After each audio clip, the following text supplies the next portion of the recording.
Halo, perkenalkan saya Lestina Barus, SPD GR.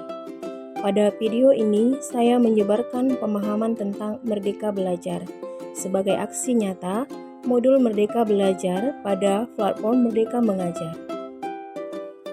Apa itu Merdeka Belajar?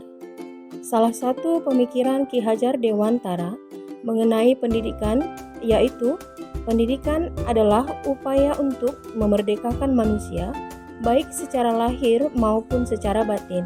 Sehingga dalam kegiatan pembelajaran pun seorang pendidik kita harus dapat mengimplementasikan pengajaran yang memerdekakan anak didik.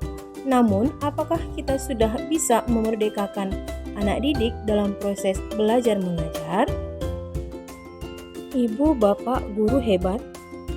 Konsep Merdeka Belajar menurut Ki Hajar Dewantara dikenal dengan sistem AMONG, yaitu melarang hukuman dan paksaan kepada peserta didik.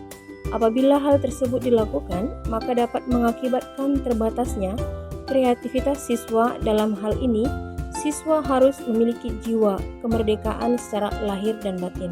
Pendapat Ki Hajar Dewantara bahwa maksud pendidikan yaitu menuntun segala kodrat yang ada pada anak-anak agar mereka dapat mencapai keselamatan dan kebahagiaan yang setinggi-tingginya, baik sebagai manusia maupun sebagai anggota masyarakat.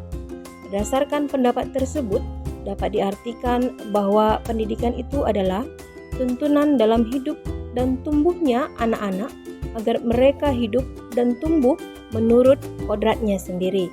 Karena pada hakikatnya setiap anak itu memiliki keunikan tersendiri.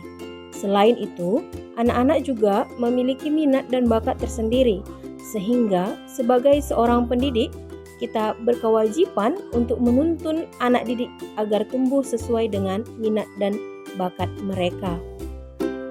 Untuk terwujudnya Merdeka Belajar sebagai pendidik dan pengajar perlu 1. Mengenali dirinya sebagai pendidik. Sadar bahwa guru juga manusia yang merdeka yang perlu terus belajar mengembangkan potensinya, sehingga ia mampu menuntun murid mencapai tujuan belajarnya. 2. Mendidik dan mengajar. Mendidik secara menyeluruh dan menjadi manusia secara utuh. 3. Mendampingi murid dengan utuh dan menyeluruh pula. 4. Mendidik dan melatih kecerdasan budi pekerti. Memandang bahwa segala ilmu perlu didampingi dengan kecerdasan budi pekerti peserta didik. 5. Pendidik yang dapat mengantarkan keselamatan dan kebahagiaan peserta didik. Segala upaya telah dilakukan pemerintah demi tercapainya mutu pendidikan yang semakin membaik dengan menetapkan Merdeka Mengajar. Setiap proses perubahan harus dibarengi dengan komitmen bersama. Salah satu bagian penting yang harus dilakukan seorang guru adalah mulai melakukan perubahan dari diri sendiri, belajar mengikuti perkembangan zaman, belajar menjadi fasilitator bagi murid, belajar melatih diri bahwa pembelajaran harus berpusat pada peserta didik, belajar dan terus belajar, sehingga tercapailah tujuan pendidikan yang diharapkan. Demikianlah penyebaran pemahaman yang dapat saya sampaikan. Jayalah guru Indonesia, jayalah negeri Indonesia, bahagialah murid Indonesia. Merdeka Belajar, yes!